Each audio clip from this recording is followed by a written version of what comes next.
Item ಯಾವುದೇ ಇರಲಿ try ಮಾಡಿ ಆಚಿ ಚಿಕನ್ ಮಸಾಲಾ. ಬೆಂಗಳೂರಿನಲ್ಲಿ ಬೈಕ್ ಸವಾರನ ಮೇಲೆ ಬಿದ್ದ ಮರದ ಕೊಂಬೆ ಬಿದ್ದ ಹಿನ್ನೆಲೆಯಲ್ಲಿ ಕಂಟ್ರೋಲ್ ತಪ್ಪಿ ಬೈಕ್ನಿಂದ ಬಿದ್ದ ಸವಾರ.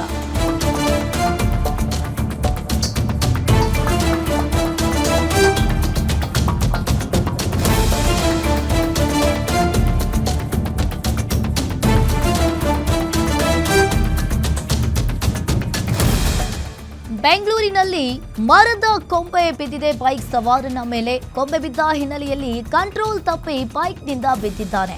ರಸ್ತೆಗೆ ತಲೆ ಬಡಿದ ಪರಿಣಾಮವಾಗಿ ಸವಾರ ಸತೀಶ್ ಸ್ಥಿತಿ ಗಂಭೀರವಾಗಿದೆ. ಬೈಕ್ ಸವಾರ ಸತೀಶ್ ಬಿದ್ದ ದೃಶ್ಯ ಸಿಸಿ ಕ್ಯಾಮೆರಾದಲ್ಲಿ ಸೆರೆಯಾಗಿದೆ. ರಾಜಾಜಿನಗರದ ರಾಮ ಮಂದಿರದ ರಸ್ತೆಯ ಬಳಿ ನಡೆದಿರುವ ಘಟನೆ ಇದು. ತಲೆ ಮೇಲೆ ಮರದ ಕೊಂಬೆ ಬಿದ್ದು ಕೋಮಾ ಸ್ಥಿತಿಗೆ ತಲುಪಿದ ಸತೀಶ್ ಬುಧವಾರ ಸಂಜೆ ಫೈನಾನ್ಸ್ ಕಲೆಕ್ಷನ್ಗಂತ ಹೇಳಿ ಹೋಗುವ ವೇಳೆ ಈ ಘಟನೆ ನಡೆದಿದೆ. ತಕ್ಷಣ ಸತೀಶ್ರನ್ನ ಆಸ್ಪತ್ರೆಗೆ ಕರೆದೊಯ್ದ ಸ್ಥಳೀಯರು. ಇನ್ನು ಹೆಚ್ಚಿನ ಚಿಕಿತ್ಸೆಗಾಗಿ ಯಶವಂತಪುರದ ಮಣಿಪಾಲ್ ಆಸ್ಪತ್ರೆಗೆ ದಾಖಲು ಮಾಡಿದ್ದಾರೆ. ಈಗಾಗಲೇ ಸತೀಶ್ ಆಪರೇಷನ್ ಸ್ಥಿತಿ ಗಂಭೀರವಾಗಿದೆ. ಮಣಿಪಾಲ್ ಆಸ್ಪತ್ರೆಯಲ್ಲಿ ಈಗಾಗಲೇ ದಾಖಲು ಮಾಡಿರುವಂಥದ್ದು.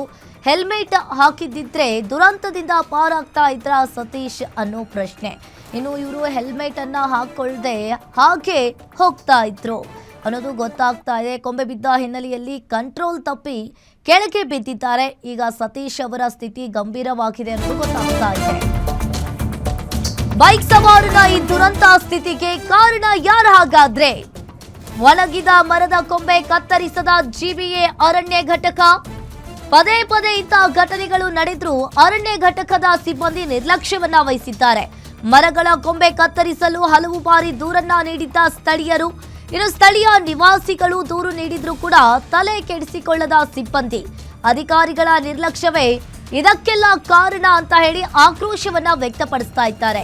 ಇಂತಹ ಘಟನೆಗಳು ಮರುಕಳಿಸದಂತೆ ಎಚ್ಚೆತ್ತುಕೊಳ್ಳಬೇಕಿದೆ ಅಧಿಕಾರಿಗಳು. ಹಾಗಾದ್ರೆ ಬೈಕ್ ಸವಾರನ ಈ ದುರಂತಕ್ಕೆ ಯಾರ್ ಕಾರಣ? ಇನ್ನು ಒಣಗಿದ ಮರದ ಕೊಂಬೆಯನ್ನ ಕತ್ತರಿಸದ ಜಿಬಿಎ ಅರಣ್ಯ ಘಟಕ. ಇಲ್ಲಿ ಸ್ಥಳೀಯ ನಿವಾಸಿಗಳು ದೂರನ್ನ ನೀಡಿದ್ರೂ ಕೂಡ ತಲೆ ಕೆಡಿಸಿಕೊಂಡಿಲ್ಲ. ಈ ಬಗ್ಗೆ ಹೆಚ್ಚಿನ ಡೀಟೇಲ್ಸ್ ಅನ್ನ ನೀಡ್ತಾರೆ senior crime reporter Ajay Kumar phone ಸಂಪರ್ಕದಲ್ಲಿ ಜಾಯಿನ್ ಆಗಿದ್ದಾರೆ. ಎಸ್ ಅಜಯ್, ಈಗ ಬೈಕ್ ಸವಾರನ ಸ್ಥಿತಿ, ಮರದ ಕೊಂಬೆ ಬಿದ್ದು ಬೈಕ್ ಸವಾರನ ಸ್ಥಿತಿ ಗಂಭೀರವಾಗಿದೆ. ಇದಕ್ಕೆಲ್ಲ ಕಾರಣ ಅಂತ ಹೇಳಿ ಜಿಬಿಎ ಅಧಿಕಾರಿಗಳಿಗೆ ಆಕ್ರೋಶವನ್ನ ವ್ಯಕ್ತಪಡಿಸುತ್ತಿದ್ದಾರೆ ಅಲ್ಲಿನ ಸ್ಥಳೀಯರು. ಏನಿದೆ ಇದರ ಬಗ್ಗೆ ಡೀಟೇಲ್ಸ್? ಖಂಡಿತವಾಗ್ಲೂ ಅಂಕಿತ್, ಕಳೆದ ಬುಧವಾರ ನಡೆದಿರುವಂತಹ ಘಟನೆ ಇದು. ಅಂದ್ರೆ ಸತೀಶ್ ಫೈನಾನ್ಸ್ ಕಲೆಕ್ಟ್ ಮಾಡುವಂತ ಕೆಲಸ ಮಾಡ್ತಾ ಇರ್ತಾರೆ. ಇನ್ನು ರಾಜಾಜಿನಗರ ಬಳಿ ಇರುವಂತಹ ರಾಮಂದ್ರ ಏನಿದೆ ಅಲ್ಲಿ ಕೂಡ ಅವರು ಬೈಕ್ ನಲ್ಲಿ ಹೋಗ್ತಾ ಇರ್ತಾರೆ. ಅಂದ್ರೆ ಇಲ್ಲಿ ಅವರು ಹೆಲ್ಮೆಟ್ ಹಾಕೊಂಡಿದ್ರೆ ಇಂತ ದೊಡ್ಡ ಅನಾಹುತ ಆಗ್ತಿರ್ಲಿಲ್ಲ ಅನ್ಸುತ್ತೆ. ಸೊ ಹೀಗಾಗಿ ಅವರು ಹೋಗುವಂತ ಸಂದರ್ಭದಲ್ಲಿ ಏಕಾಏಕಿ ಮರದ ತುಂಡೊಂದು ಬಿದ್ದಿರುವಂತದ್ದು, ಅದು ಕೂಡ ಒಣಗಿರುವಂತ ಮರದ ತುಂಡು ಅಂತಾನು ಕೂಡ ಈಗಾಗಲೇ ಗೊತ್ತಾಗಿರುವಂತದ್ದು.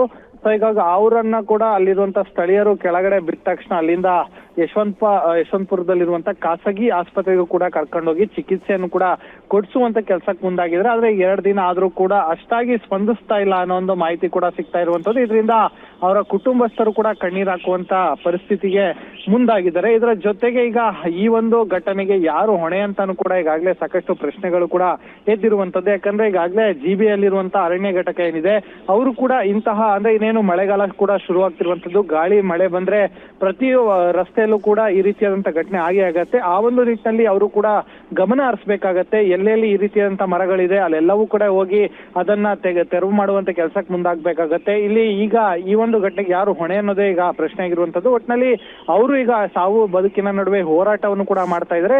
ವೈದ್ಯರು ಕೂಡ ಯಾವ್ದನ್ನು ಕೂಡ ಈಗಲೇ ನಾವು ಹೇಳೋದಕ್ಕೆ ಆಗೋದಿಲ್ಲ ಅನ್ನೋ ಮಾಹಿತಿಯನ್ನು ಕೂಡ ಈಗಾಗಲೇ ಅವರ ಕುಟುಂಬಸ್ಥರಿಗೂ ಕೂಡ ಕೊಟ್ಟಿದ್ದಾರೆ ಅನ್ನೋ ಮಾಹಿತಿ ಕೂಡ ಸದ್ಯ ಸಿಗ್ತಾ ಇರುವಂತದ್ದು. ಅಂಕಿತ, ಥ್ಯಾಂಕ್ ಯು ಅಜಯ್ ನಿಮ್ಮೆಲ್ಲ ಮಾಹಿತಿಗೆ.